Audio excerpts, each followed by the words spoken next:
नामदू नसल्ली अला रसूलिल करीम अम्मा बाद फ़ाऊज़ु बिल्लाहि मिनश शैतानिर रजीम बिस्मिल्लाहिर रहमानिर रहीम रब्बि इश्रह ली सदरी व यस्सिर ली अमरी वहलुल उक़दतम मिन लिसानी यफ़क़हू क़ौली। अस्सलामु अलैकुम व रहमतुल्लाहि व बरकातुहू। हमने पिछले वीडियो में सूरह अल इखलास ली थी। अब हम मज़ीद आगे बढ़ते हैं और सूरह अल फलक लेंगे। ठीक है, हम रोज़ाना एक वीडियो में एक सूरह को मुकम्मल करेंगे और इंशाअल्लाह इसी तरह सूरह जो पारा नंबर 30 है उसके आखिरी छोटी छोटी जो भी सूरतें हैं इंशाअल्लाह 10 से 12 सूरतों को कवर कर लेंगे, क्योंकि नमाज़ों में हम अमूमन वही पढ़ते हैं। ठीक है, तो ये है सूरह अल फलक। इसका जो तारुफ है, सूरह फलक और सूरह नास को मुअव्विज़तैन कहा जाता है, मतलब पनाह मांगने वाली दो सूरतें। इसको एक साथ पढ़ा जाता है, एक ही बिस्मिल्लाह के साथ। हमारी अपनी हिफाजत के लिए दोनों बेहतरीन दुआएं भी है। हर नमाज के बाद सूरह इखलास और मुअव्विज़तैन को एक दफ़ा और फजर और मगरिब के बाद 3-3 दफ़ा पढ़ना रसूल सल्लल्लाहु अलैहि वसल्लम की सुन्नत है। ठीक है, हर फजर और मगरिब के बाद उनकी फ़र्ज रकातों के बाद 3 मरतबा कुल हु अल्लाहु अहद, 3 मरतबा कुल औज़ु बिरब्बिल फलक और 3 मरतबा कुल औज़ु बिरब्बिन नास। ये हुजूर पाक सल्लल्लाहु अलैहि वसल्लम की खुद की सुन्नत है, मतलब खुद पढ़ा करते थे। हज़रत आयशा रज़ियल्लाहु अन्हा से रिवायत है कि रसूलुल्लाह सल्लल्लाहु अलैहि वसल्लम जब अपने बिस्तर पर आराम फरमा होते तो अपने हाथों में फूंकते, है ना, ये तीनों सूरतों को पढ़ के हाथों में दम करते और मुआविज़ात पढ़ते, मतलब यही मतलब दोनों सूरतें, और उनको अपने जिस्म पर फेर लेते थे। हाथों को पूरा सर से लेकर जहाँ तक जाता था फेर लेते थे। ये बुखारी व मुस्लिम दोनों की हदीस है। हर किस्म के शर, हसद और जादू से बचने के लिए ये बेहतरीन सूरतें हैं जो खुद अल्लाह ताला ने हमको सिखाई है। हम में से कौन है जो शुरूर से बचना नहीं चाहता, है ना। हम दुनिया में आए तो बेशक इब्लिस की चालें, वसवसे, इवन इंसानों की चालें, वसवसे, सबसे बचने का ये एक ही वाहिद तरीका है कि हम मुअव्विज़तैन को पढ़ा करें कसरत से। ठीक है, तो फिर हम सबको इन सूरतों को पढ़ने का, समझकर पढ़ने का एहतिमाम करना चाहिए। हमको हिफाजत भी मिलेगी और सुन्नत पर अमल करने का सवाब भी इंशाअल्लाह। तो हम शुरू करते हैं। औज़ु बिल्लाहि मिनश शैतानिर रजीम बिस्मिल्लाहिर रहमानिर रहीम। कुल का क्या मतलब है, हमने सूरह इखलास में भी ये पढ़ा था, तो ये वर्ड को आप दिमाग में लीजिए और इसको नोट कर लीजिए। कुल मतलब कह दीजिए। अब ये कह दीजिए किसको कहा जा रहा है? अल्लाह ताला वही के ज़रिए हुजूर पाक सल्लल्लाहु अलैहि वसल्लम को कह रहे हैं कि आप कह दीजिए अपनी उम्मत से, है ना, कुफ़ारे मक्का से। उस वक्त तो कुफ़ारे मक्का था और अब हमारे मुखातिब भी है। ठीक है, तो कुल कह दीजिए, आऊज़ु मैं पनाह में आता हूँ, बिरब्बी, बी मतलब की, रब्बी मतलब रब की, तो अल्लाह की पनाह में या रब की पनाह में। ठीक है, और अल फलक, फलक का मतलब होता है सुबह। ठीक है, तो कुल आऊज़ु बिरब्बिल फलक का मतलब है कह दीजिए मैं पनाह में आता हूँ सुबह के रब की। इंसान हमेशा अल्लाह की हिफाजत का मोहताज है, क्योंकि वह महफूज नहीं है। वह दिन व रात की आफतों में, बाज़ नुकसान पहुँचाने वाले इंसानों और जिन्नों और दूसरी मखलूक़ात, मसलन मुख्तलिफ बीमार करने वाले वायरस के दरमियान रहता है ना, सबके बीच में रहता है। अल्लाह को रब जानकर उसी से पनाह मांगनी चाहिए जिसने आज तक हमारी हिफाजत की है, और हम कहें कि ए अल्लाह तू आज भी मेरी हिफाजत फरमा, मैं तेरी पनाह में आता हूँ। सुबह के रब की अज़मत का तसव्वुर कीजिए कि किस तरह अल्लाह सूरज को 14 करोड़ किलोमीटर दूर रखकर 40,000 किलोमीटर अहाते वाली ज़मीन को घुमाकर सुबह को लेकर आता है। सूरज की रोशनी 3 लाख किलोमीटर की सेकंड की रफ्तार से किस तरह ज़मीन पर पहुंचती है, इसका हमें गौर करना है, महसूस करना है। कुल यानी तबलीग कीजिए, हमें भी तबलीग करनी है, हिकमत से, बेहतरीन अंदाज से करनी है, जैसा कि अल्लाह के रसूल सल्लल्लाहु अलैहि वसल्लम ने की थी। मिन शर्री मा खलक, मिन मतलब से, शर्री मतलब शर से, माँ मतलब जो, है ना, जो, और खलक मतलब उसने पैदा किया। मतलब अल्लाह ताला की सारी मखलूक आ गई, जिन्नात आ गई, कीड़े मकोड़े, वायरस, बैक्टीरिया, जितनी भी अल्लाह ताला ने मखलूक पैदा की है वो सारी की सारी खलक से हमें बचा, है ना, उसके शर से जो उसने पैदा किया। शर के माना बुराई और तकलीफ़ के हैं। हर वह चीज़ जो अंजाम के लिहाज से बुरी हो और वह भी शर है। अल्लाह की मखलूक़ात भी इंसान को नुकसान पहुंचा सकते हैं। मसलन अल्लाह ने इंसानों को अच्छे कामों के लिए पैदा किया है, मगर बाज़ इंसान नुकसान पहुंचाते हैं। उनके शर से हमें अल्लाह की पनाह में आते हैं। इसी तरह सारी जानदार और बेजान चीज़ों के शर से जो अल्लाह की पनाह में आना चाहिए। मिन शर्रि मा खलक में हर किस्म के शर शामिल है, मगर 3 शुरूर का खास तौर पर जिक्र किया गया है। एक तो गासिक मतलब अंधेरे का शर, एक नफासात मतलब फूंक मारने वालियाँ, जादू टोने करने वालियाँ, गिठानों पे फूंक मारने वालियाँ जो जादू टोने करती है उनके उसके शर से कहा है, और एक हासिदों के हसद से जो हसद करते हैं। ठीक है, तो ये 3 शर जो है वो सबसे बड़े शर बताए गए हैं। स्पेसिफिकली इसमें इसका मतलब बयान किया गया है, और इसके अलावा सारे किस्म के शर भी शामिल है। ठीक है, इन तीनों में एक चीज़ आम है, इंसान को मालूम नहीं होता है कि वह रात के जादू के या हासिद के हमले में है भी या नहीं, है ना। ये पता नहीं होता है, क्यों? क्योंकि ये जाहिर होने वाली चीज़ें नहीं है। वमिन शर्रि गासिकिन इज़ा वक़ब, और शर से अंधेरे के। अब इसमें गासिक का मतलब होता है अंधेरा, तो हम किस किस के शर से पनाह मांग रहे हैं? गासिक के शर से मतलब अंधेरे के शर से, उसके नुकसानात से। फिर नफासात के शर से मतलब फूंक मारने वाली जो जादूगरनियाँ हैं, ठीक है, उनके शर से। और तीसरा है हासिद के शर से, मतलब जो हसद करने वाले लोग हैं। तो और शर से और अंधेरे के शर से जब वह छा जाए। रोज़ाना हर 12 घंटे के बाद रात आती है। रात में कमाने का वक्त ख़त्म हो जाता है, इंसान निस्बतन फारिग होता है, खाली दिमाग शैतान का कारखाना बन सकता है। रात के वक्त अक्सर गलत चीज़ें और शुरूर जैसे ख़राब टीवी प्रोग्राम, सिनेमा, चोरियां वगैरह ज़्यादा होती है, और दुश्मन के हमले रात में आसान हो जाते हैं। इसीलिए अल्लाह की हिफाजत मांगनी चाहिए, और रात को भी हमें ये सूरह को पढ़कर सोना चाहिए, जो हुजूर पाक सल्लल्लाहु अलैहि वसल्लम की भी सुन्नत है। तो अल्लाह की पनाह में आना चाहिए। रात में देर तक जागने से फजर को उठना मुश्किल हो जाता है। सेहत के लिए भी रात का जागना नुकसानदेह है, और सुबह के काम भी खराब हो जाते हैं। इसीलिए रात का गैर ज़रूरी जागना भी एक शर है। बाज़ बच्चे अंधेरे से डरते हैं, ऐसी सूरत में उन्हें यह सूरत समझते हुए पढ़ने के लिए कहा जाए तो वो एहसास कर कर पढ़ेंगे। इंशाअल्लाह उससे इनको बहुत सुकून मिलेगा और बहुत फ़ायदा पहुँचेगा।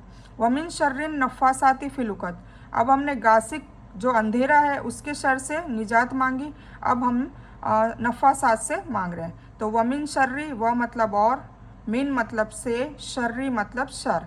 और शर से, किसके शर से? नफ़ासात, फूंके मारने वालियों के शर से। फूंके मारने वाली जादूगरनी, अगर हम नफ्स लें तो यह मोन्नस है, इसलिए नफ़ासात का मतलब होगा जादूगरनियाँ। फिल उक़द, गिरोहों में, मतलब वो गांठों को बांध बांध कर उस पर फूंके मार मार कर जादू करती है। ठीक है, और गिरोहों में फूंक मारने वालियों के शर से। गिरोहों में मतलब गांठों में, गिठानों में। जादू एक सख्त आजमाइश है। अच्छे खासे लोगों का अकीदा डगमगाने लगता है, और वह उसके इलाज के खातिर गलत गलत काम करने लग जाते हैं। यह सूरतें उसका बेहतरीन इलाज है। कुछ वालिदैन अपने बच्चों की हिफाजत की खातिर बाज़ रिश्तेदारों या लोगों की दुश्मनी की वजह से उनके घरों में आने जाने से रोक देते हैं। कहते हैं कि यहाँ मत खाना, यहाँ मत पीना, कुछ भी हो जाएगा, या परेशान रहते हैं। उनको खुद भी इन सूरतों को पढ़ने का एहतमाम करना चाहिए, और बच्चों से भी करवाना चाहिए, ताकि हर शर से महफूज रहे। शैतान रोज़ाना हम में से हर एक के सर पे रात में 3 गांठ बांधकर फूंकता है, इसलिए कि कभी हम अल्लाह की पनाह मांगना मत भूलिए, और हमेशा अल्लाह की पनाह मांगते रहिए। हज़रत अबू हुरैरा रज़ियल्लाहु अन्हु से रिवायत है कि रसूलुल्लाह सल्लल्लाहु अलैहि वसल्लम ने फरमाया, शैतान तुम में से हर एक की गुद्दी पर, सर के आखिरी हिस्से पर जब वह सोता है 3 गिरहें लगा देता है। हर गिरह पर वह एक मंत्र पढ़ता है, तेरे लिए रात बड़ी लंबी है, बस तू खूब सो। मतलब सुबह न उठ, फजर की नमाज न पढ़, अल्लाह की तस्बीह न कर। ये सारी चीज़ों के नहीं करने के लिए वो 3 गांठों को बांधता है। अगर वो बेदार होकर अल्लाह का जिक्र करता है तो एक गिरह अपने आप खुल जाती है। फिर अगर वह वज़ू कर लेता है तो एक गिरह और खुल जाती है, और फिर अगर उसने नमाज पढ़ ली तो तमाम गिरहें खुल जाती है। और वह सुबह इस हाल में करता है कि वह हशास बशास और पाकीज़ा नफ्स हो जाता है, वरना उसकी सुबह इसी हाल में होती है कि वह खबीसुन नफ्स और सुस्त होता है ना। मतलब सुस्ती से पड़े रहना, लेट तक सोते रहना। तो ये वो गिरह नहीं टूटने की वजह से होता है।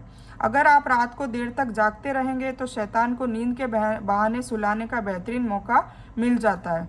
वमिन शर्री हासिदिन इजा हसद, व मतलब और, मिन मतलब से, और शर मतलब शर्री मतलब शर।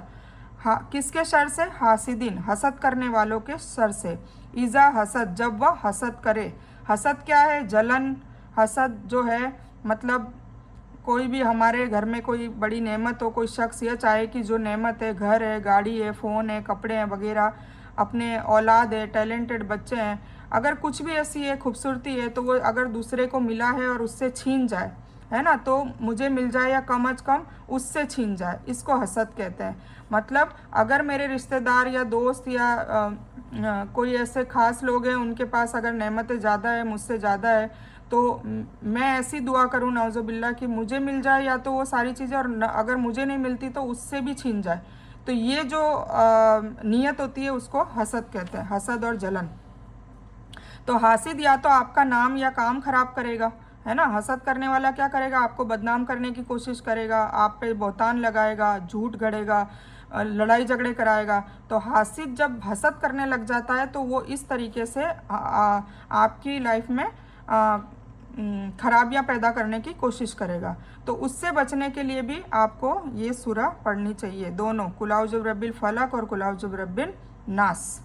हासिद दुआ कीजिए कि हम किसी के हसद न करें, और हमें भी किसी से हसद नहीं करनी है। और अगर किसी को दे रखा है, हमसे ज़्यादा अच्छी नेमत दे रखी है, तो उसके लिए दुआ करनी चाहिए कि या अल्लाह ताला इसको और नेमत दे। अगर हम ये दुआ करते हैं तो 70,000 फरिश्ते, 70 फरिश्ते जो है वो हमारी हमारी दुआ से आमीन कहते हैं, और ये भी कहते हैं कि या अल्लाह ताला इसने जो फ़ला फ़ला शख्स के लिए दुआ मांगी है वो इसके लिए भी दुआ कबूल फरमा। सोचिए, अगर हम दुआ मांगते हैं अगर लोगों के लिए हसद ना करके, तो वो दुआ हमारे लिए कबूल हो जाती है। तो हमें दुआ करनी चाहिए, ना कि हसद करना चाहिए। हसद करना दरअसल अल्लाह की तकसीम पर एतराज़ करना है। मतलब ये तो अल्लाह का दिया हुआ है ना, अल्लाह किसी को अमीर बनाता है, किसी को गरीब बनाता है, किसी को मोहताज बनाता है, किसी की परेशानी बहुत होती है, कोई सुकून में रहता है। तो ये अल्लाह ने सारा तकसीम करा हुआ होता है। तो नाउज़ुबिल्लाह अगर हम हसद करते हैं किसी के लिए तो हम अल्लाह के फ़ैसले पर एतराज़ कर रहे हैं। तो ये बहुत बड़ी चीज़ है और अल्लाह इस चीज़ से फिर नाराज़ होता है, और हसद करने वालों के साथ और ज़्यादा गंदे मामलात होते रहते हैं। वो जितना हसद करेगा इतना उसके साथ ख़राब होता रहेगा। तो सबको माफ़ करना सीखिए और हसद करना छोड़िए, और सबके लिए दुआएं मांगे, तो अल्लाह ताला आपके लिए भी नेमतों के ढेर कर देगा। तो दुआ कीजिए कि अल्लाह दूसरों को और आपको भी दे, ऐसी दुआ करने से आपको भी मिलेगा।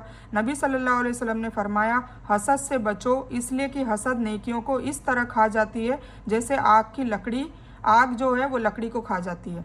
जब लकड़ी को आग लगती है तो कितनी जल्दी वो कोयला बन जाती है, खाक बन जाती है।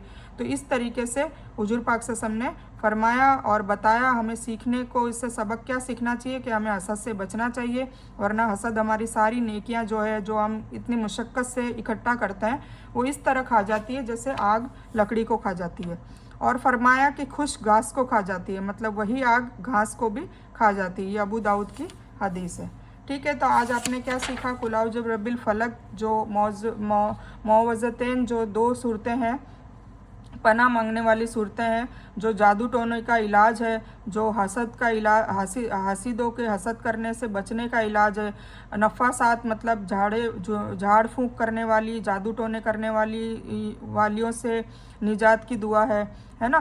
तो इसी तरह से हम अगर ये सूरह फलक और सूरह नास अपने छोटे बच्चों को पहले सिखाएंगे तो वो हमेशा इसका विर्द करते रहेंगे, और एटलीस्ट सुबह और शाम को 3-3 बार पढ़कर अपने आप पर दम कर देंगे, और रात को सोने के वक्त दम कर देंगे। तो इंशाल्लाह किसी भी चीज़ से, चाहे वो जिन्नात हो, चाहे इंसान हो, चाहे इसके अलावा की और कोई मखलूक हो, उससे भी उसको अल्लाह ताला बचा लेगा, हिफाजत करेगा। ठीक है, तो अब जब हम नमाज में पढ़ेंगे तो इंशाल्लाह आप लोग इसका तर्जुमा याद करें, और उसका एहसास और महसूस करते हुए आप लोग नमाज में इसको पढ़ें। तो आज के बाद आपको इसमें शऊर आएगा।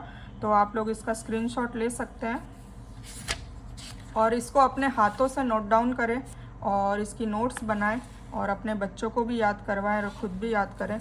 और आज के बाद से नमाज में जब भी ये सूरह पढ़ें तो इसकी प्रैक्टिस करें, और इसका जो तर्जुमा है वो दिमाग में रखते हुए आप इसको अरेबिक में पढ़ें। तो इस बयान में कुछ भी दीन की अच्छी और हक बात आई है वो सिर्फ़ और सिर्फ अल्लाह की तरफ से है, और बुरी या गलत बात जो गलती से या जज्बात में आकर मेरे मुंह से कुछ भी गलत वर्ड या कोई बात निकल गई हो तो वो मेरी तरफ से है, और इस गलती के लिए मैं अल्लाह जो अजल से और आप सभी लोगों से माफ़ी की तलबगार हूँ। मैं कोई आलिमा नहीं हूँ, सिर्फ तालिब इल्म हूँ, और मेरी कोशिश से आप सभी को सही नफ़े बख्श इल्म पहुँचे और मैं आप लोगों की हिदायत और हिकमत में सदका जारिया बनूँ, बस मेरी यही तमन्ना है। आमीन सुम्मा आमीन या रब्बल आलमीन। रब्बना आतीना मिन लदुनका रहमतम व हय्यि लना मिन अमरिना रशदा। अल्लाहुम्मा सल्लि अला मुहम्मद व अला आलि मुहम्मद कमा सल्लैता अला इब्राहीम व अला आलि इब्राहीम इन्नका हमीदुम मजीद। अल्लाहुम्मा बारिक अला मुहम्मद व अला आलि मुहम्मद कमा बारकता अला इब्राहीम व अला आलि इब्राहीम इन्नका हमीदुम मजीद। व आखिरु दावाना अनिल हम्दुलिल्लाहि रब्बिल आलमीन।